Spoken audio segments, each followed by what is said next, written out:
Hello everyone, welcome all of you in my YouTube channel Rudra study circle. मेरे YouTube channel Rudra study circle में आप लोगों का स्वागत है। In this video I am going to explain convolution theorem for inverse Laplace transform. For finding inverse Laplace transform we have two method. One is the method of partial fraction and second one method of this convolution theorem. So for method of partial fraction, already I have made one video and link of that video will be given in the description. Here we'll see the convolution theorem. Let Laplace inverse of h. We need to find the Laplace inverse of h. Now if possible, so this h can be break in the two parts. One is the fs and gs, f into gs, such that we know the inverse Laplace of f, we know the inverse Laplace of g, but product we don't know. So we'll use the convolution theorem. So let Laplace inverse of f of s equal to some function t, and let us have f bar here, and inverse Laplace of g bar s equal to gt. So we know the inverse Laplace of f bar and g bar. Then using convolution theorem, inverse Laplace of h of s equal to inverse Laplace of f bar into g bar equal to integral 0 to t f of u and g t minus u du. Or we can interchange f and g, no problem. We can have one more form, 0 to t g of u and f of t minus u du. So these both we can use for finding inverse Laplace of f bar and g bar. So let us try to understand with one example. So the question is Laplace inverse of 1 upon s square plus 4. So we know inverse Laplace of 1 upon s square, we know inverse Laplace of 1 upon s square plus 4, but multiple we don't know. So we'll use the convolution theorem. So let f of s equal to 1 by s square and g of s equal to 1 upon s square plus 4. So if you find out the inverse Laplace of f of s, so f of t, that is the inverse Laplace of f bar s equal to t, and g of t, that is the inverse Laplace of g bar s, so that will be sine 2t by 2.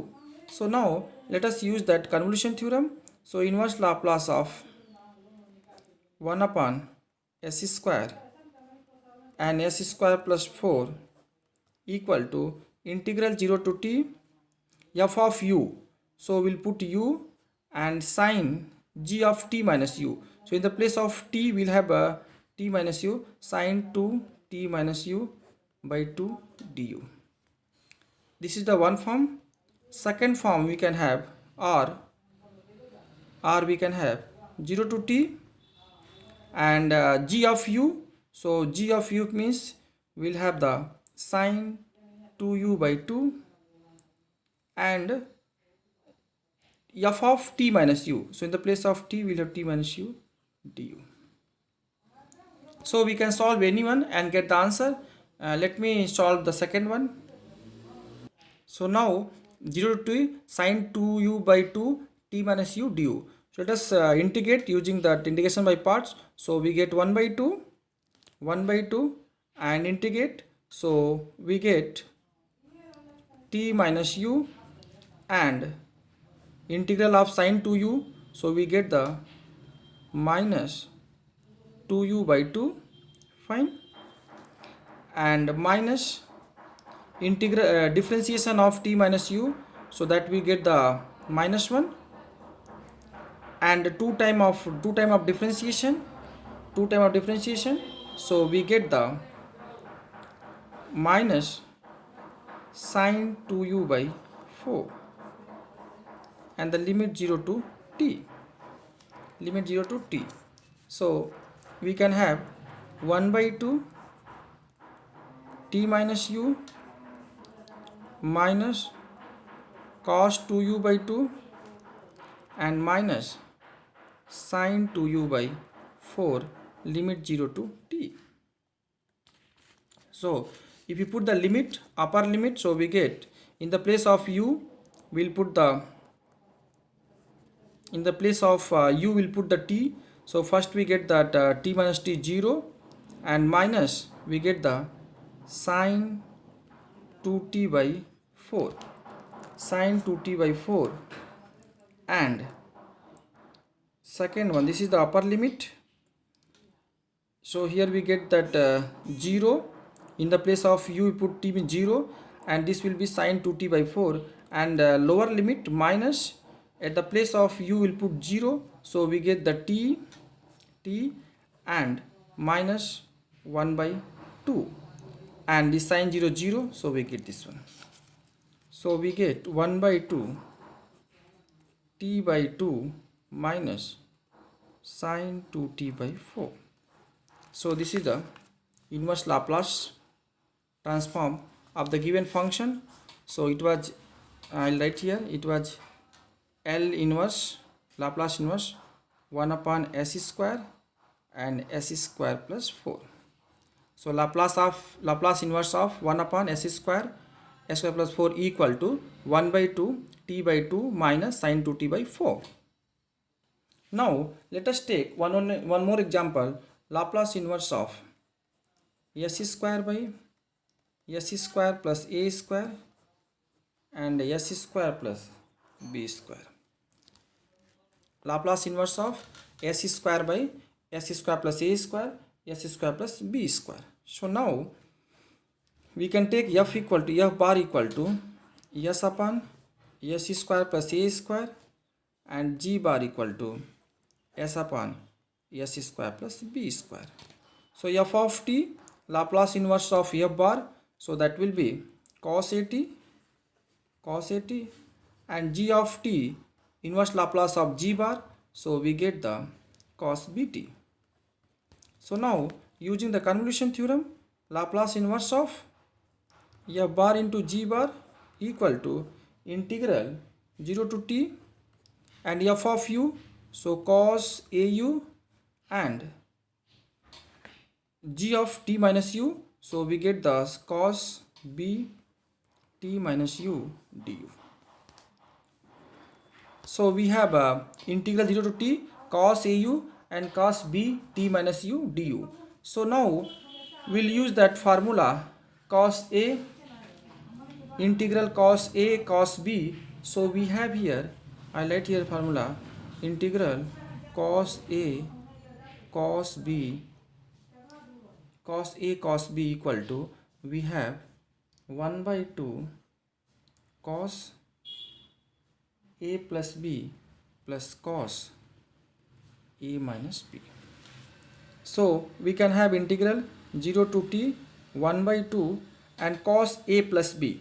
So a equal to au and b equal to bt minus u. So we have cos a plus b.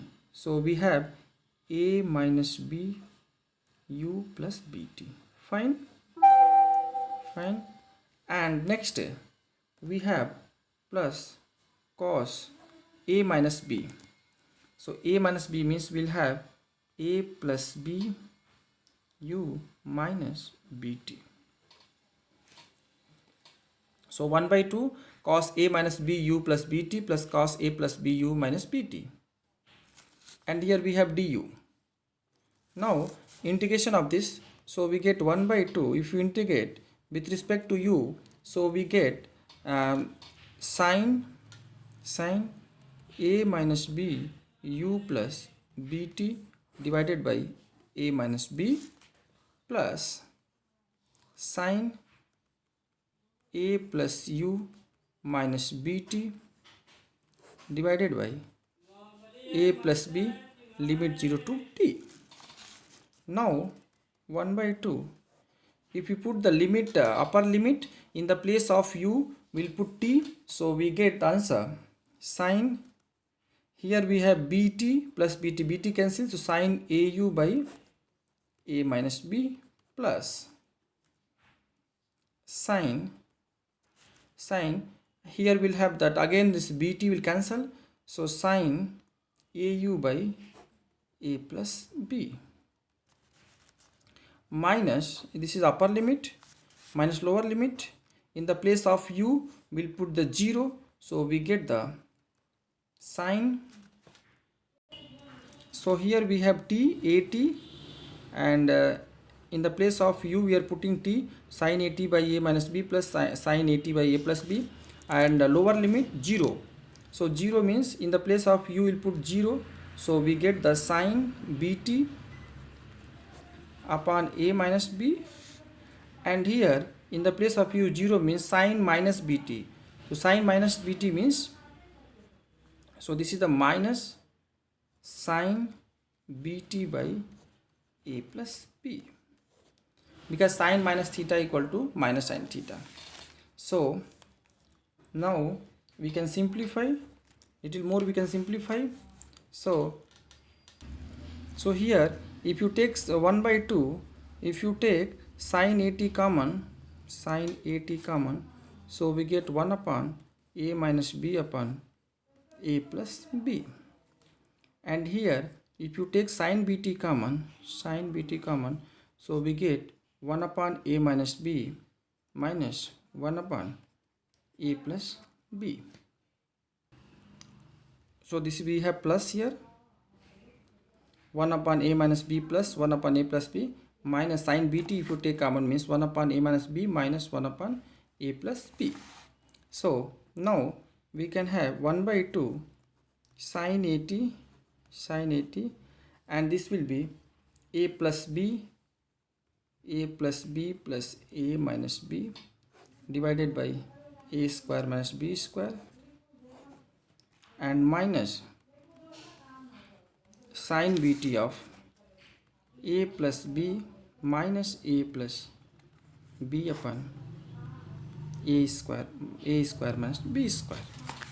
So finally we can have sine at by a square, sine at upon a square minus b square into a, because this b will cancel, so 2a, so 2 we are dividing, so 2a, and we'll get the minus, here a will cancel, so b sine bt upon a square minus b square. So this is answer.